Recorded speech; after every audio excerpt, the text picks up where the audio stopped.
Radical, I should like the video. Had Rania Kalik on their show, number 237. It was about a week ago. And they got to talking about Vaush. Somebody in my comments referred to him as Vaush Limbaugh. I think that's pretty accurate, frankly. And they got to talking about the debate Jackson Hinkle had. That's his last name, right? Hinkle.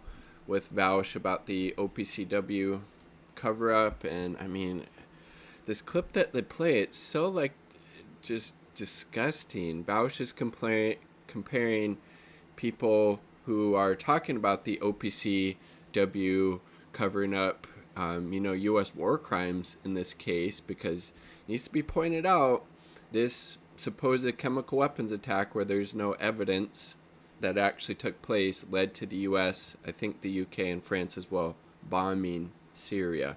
Under Trump, mind you, this is who Vaush is holding water for, and he says people who, call out this cover-up, call out the actual, investigators on the ground who didn't find, any evidence of a chemical weapons attack, that they concluded more than likely than not those gas cylinders were placed manually, not dropped from above by some type of aircraft. He calls those people, compares them to people who deny the fucking Holocaust. Just how egregious and disgusting this piece of shit is, really. I mean, before we get into this, I suspect this is probably going to be a waste of time because I have a lot of experience debating Holocaust deniers.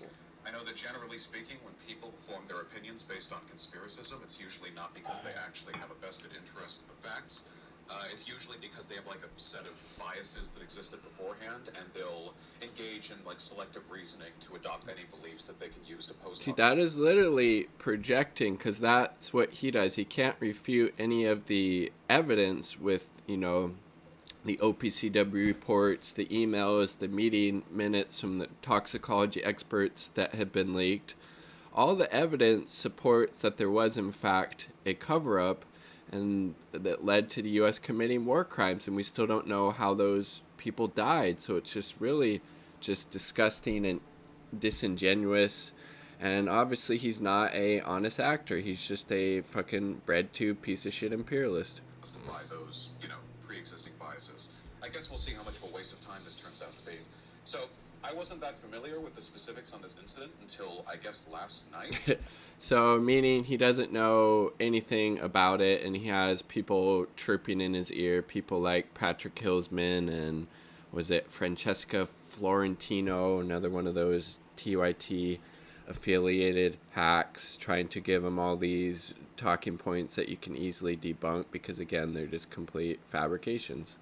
You're doing some late night Wikipedia prepping, right? Yeah, I'm not familiar with like every conspiracy theory out there. I also don't know much about. Not a fucking conspiracy theory.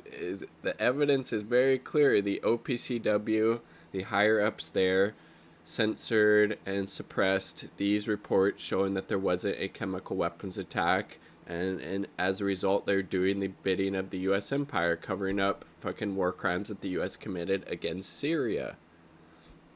Those claims about Sandy Hook. Sometimes you gotta like pack that stuff in. It's also like completely irrelevant to anything a progressive should care about. No, so what again? Yeah, I'll let Rania go off here, but there's that if you actually a progressive, if you consider yourself on the left, if you consider yourself concerned about human rights and people beyond the fucking borders of the imperial core, that is the United States, you should deeply care about this. You fucking goddamn just warmongering piece of shit. See, that to me, like, that, I can't take you seriously. Now you're just making a mockery of the Holocaust. Like, the Holocaust was like industrialized slaughter of millions of human beings on an unprecedented scale. And you're going to compare a war, like a civil war in a country, to that? Like, give me a break. That to me, it actually is like offensive to victims of the Holocaust, because it's almost, that to me is Holocaust denial. If you're Agreed. What happened in Syria was a Holocaust, then you're actually taking the Holocaust and you're reducing it to like a civil war between two warring sides, which is insulting, and that's denialism. But anyways, so yeah, you're right. Like I just saw him talking over in this really arrogant fashion, and I figured that's probably why he does this kind of this sort of style of not having a moderator, because that's what a moderator would do. The moderator would keep you on make sure point. Both sides get to talk, and also like guide the conversation. Address the points, make sure they're being addressed. That, the OPCW issue is very important. Like, big, hugely important, huge scandal. So thoroughly. Would you just give a quick summary to listeners and viewers, like what is the OPCW whistleblower scandal? Well, so I encourage people to go check out Aaron Monte's reporting on this, because it's been quite meticulous. But basically, there was a supposed alleged chemical attack in Duma. 2018. I think it was in 2018. Yeah. If I'm not mistaken, it was the second time that Donald Trump had bombed Syria based on allegations of a chemical weapons attack. And this time it was in the Duma, the suburb of Damascus, that had been under the control of a group called Jaish al-Islam, which was a Salafi jihadi group that had essentially imposed like a mini little Saudi Arabia on this suburb of Duma. Was trying to keep control of it, and was fighting with the Syrian government over it. The Syrian government was involved in a fight to take back its territory from this foreign-funded Salafi jihadist group, which I believe Jaish al-Islam was supported by Saudi Arabia. So one of the many Salafi jihadist groups across the country who had imposed these little tyrannical Islamist states in areas that the U.S. media was constantly calling liberated. This battle over Duma was nearing its end. The government was winning, and was going to win. Like, it was inevitable. The government was going to take this area back. It was surrounded. And at this point, what seems to have happened is a Salafi jihadist group that was in charge there staged this chlorine bomb attack. And that is what the evidence by some of the OPCW people who were dispatched to go investigate showed, was that it was staged. And this is what has, been completely ignored by mainstream media. And then the OPCW censored when it, some of the suppressed people it. that had gone to investigate came back with their findings, actually suppressed these findings and basically suppressed them from their report. And this was basically a cover-up. Yeah. And so there were some people who were involved in the investigation who leaked their initial findings, and that's what's like been Ian reported Henderson, on, and that's what everybody's arguing the chief over. investigators. Was over this OPCW scandal. But that said, this scandal is one of, it's like one scandal in a sea of scandals in Syria. I'm glad it's gotten attention, but it's hardly the most shocking thing that the U.S. did in Syria. They did all kinds of fucked up shit and continue to do. By that I mean that they spent nearly a decade arming and funding Salafi jihadist groups, some of whom were working alongside, many of whom were working alongside Al-Qaeda and ISIS to collapse the Syrian state. They spent $1 billion a year on this program. Think about and that's that. Just the U.S. And this has all been reported. Think about that. A fucking $1 billion a year to fund these fucking fanatical jihadist groups, all because we wanted to institute regime change in Syria. Think about what $1 billion could do, either there, humanitarian wise, which that's kind of questionable with USAID and etc. But all the schools, all of the parks that could have built, all of the healthcare that could have provided, all the food. But no, we had to give it to these fucking fanatics. It up. And this, to me, is a huge scandal. We've been involved in a so-called war on terror that's global against Al-Qaeda because of 9/11. And then in Syria, we literally supported them to hurt the Syrian government and Think collapse about the that. state. Yeah. And that, by the way, is the reason that ISIS was rose. created. That was from is the Iraq. reason that ISIS rose and got strong enough to take over large We were swaths funding of them. Syria and Iraq was because of the funding and arms that the U.S. was giving to these Salafi jihadist groups that actually just ultimately helped the rise of ISIS. And, this to me is the bigger scandal. These are groups with genocidal intent. You want to talk about Holocaust there you denial? go. Let's talk about genocide. The groups in Syria that had genocidal intent were the groups that America was funding and arming. They literally openly advocated for wiping minorities, for eliminating minorities, for banning... Let that fucking sink in. Just dropping the truth bombs here, Rania. The groups in Syria with genocidal intent were the ones that the U.S. was arming and funding. So take that, Vaush, you fucking hack. Segregating schools and for taking women out of public life and stoning them for adultery. These are the groups who were supporting in Syria. Like, that to me is the biggest scandal of all. Syrians have been saying this. And it just, I don't know why that's not as big a scandal as the OPCW cover-up, because, you know, that, which is important too. It's not, I'm not saying it's not important. I just don't know why this has become the focal point. There's just so many fucked up things the United States has done there. You know, in the aftermath of this disgusting, horrible war that was imposed on it by outside forces, Syria now has been split. It's like been balkanized.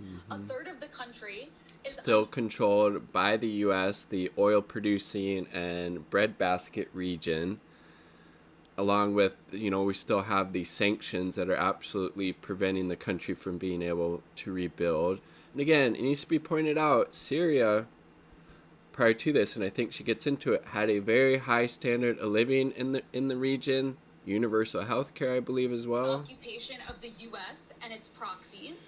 And it's the third of the country where it's the most fertile, so that's where wheat is grown. 70% of wheat is grown in the area that is under the control of the U.S. and its proxies. And it's also where all the oil is. And so, and then the north of Syria is Idlib, is under the control of jihadist groups. For the former Al-Qaeda affiliate in Syria, which now calls itself Hayat Tahrir al-Sham, is now in charge of northern Syria with the help of Turkey. And then the rest of Syria, which is where the majority of Syrians live, under government control, is under a U.S. blockade, is under this medieval U.S. really siege fucked, man. imposed through sanctions, where you don't hear Vaush talking about that, but calls people Holocaust deniers for talking about the OPCW cover-up. I mean, again, boycott, divest from people like imperialists who support imperialism, like Vaush, like TYT, Dylan Burns, etc. You know, they have support actual anti-imperialist voices like Rania Khalek, like Primo Radical, like Jimmy Dore, like Richard Medhurst, like Jackson Hinkle, like the Black Agenda Report, like Danny Haifong, like Mint Press News, etc. Again, there is a lot of places to go. My channel to a small extent, but subscribe, help get those numbers up. That actually do a good job of calling out these pro-war deceptions that these hacks like to perpetrate. Again, Vaush is literally holding water for war crimes, for these bombs that were dropped by Trump under false fucking pretenses. Again, we should have never been in the fucking Syria to begin with, obviously. Shortages, and they don't have hard currency. So the Syrian government not only has had its oil and its wheat, its wheat, its fertile land where they grow wheat taken away, it can't even afford to buy its own wheat and oil back because it doesn't have hard currency because of U.S. sanctions. People in Syria, I mean, it used to have one of the best medical systems in the region that was free and accessible to everyone. So universal. And now, a Lebanese ambulance, this is the joke, right? A Lebanese ambulance has more than a Syrian hospital. Thanks to the fucking United States, that's man. what Syria's been reduced to because of this war. Like over, I think 80 to 90% of the population is living in poverty in Syria. And it used to be like a well-off country. There's no electricity. There's hyperinflation. There's no future. And this to me is the bigger scandal. That this is still happening. It's being prevented from rebuilding now that the war is largely over. It's being prevented by U.S. sanctions. Caesar sanctions. Access to construction materials that average people need to rebuild their homes. They can't do that in Syria right now. This to me is a scandal. The fabric of that society has been completely shattered by what the U.S. and its allies, Saudi Arabia and Qatar and Turkey, did to Syria. It is the scandal of the century. And the fact that people on the left, on the so-called left... Yeah, it's important to put the so-called left because, again, Vaush, TYT, they're not on the left. They're not anti-imperialists. They're for U.S. intervention. Again, for fuck's sake, like, this is how just disingenuous and not an honest actor Vaush is. He compares people who are concerned about the OPCW cover-up, who want to rightly call that out, inform people about it, similar to Holocaust deniers. Are still not on the left, Vaush. This while Syrians are suffering in scorching heat without electricity. That to me is again, it really shows how much of a Western or social chauvinist Vaush is, as Rania pointed out previously. You know, maybe maybe Vaush, I'm talking about now, wants people in the U.S. to have a little bit higher standard of living, get universal health care, etc. But he gives a fuck all about what the Syrians are facing under, you know, these U.S. sanctions, how the U.S. is occupying a third of their country, etc. He doesn't give a shit about people in fucking Syria. They're not even in his worldview. It's so shameful that this issue of a whole country that our government destroyed, yes, like shattered. It's shameful to me that it's been reduced to a fight between YouTube personalities. One issue that I think the Empire's really been able to weaponize is the issue of the Kurds specifically. All right, I'm going to end it there, but this is a good episode. Check out the rest of it. Vaush, piece of shit, imperialist, boycott the vest from people like Vaush. You got to give your time and or money to, you know, commentators, content creators, do so for actual anti-imperialist, actual people on the left, like Rania Kalik, like Primo Radical, Black Agenda Report, Danny Haifong, Mint Press News, The Gray Zone, Richard Medhurst, Jackson Hinkle, etc. There's a lot of good sources out there. Vaush, these imperialist hacks at TYT, they ain't it. Do yourselves a favor. Turn that shit off unless it's to critique it. Peace, much love. Like the video if you like the damn video. Subscribe for more content. All proud of the people.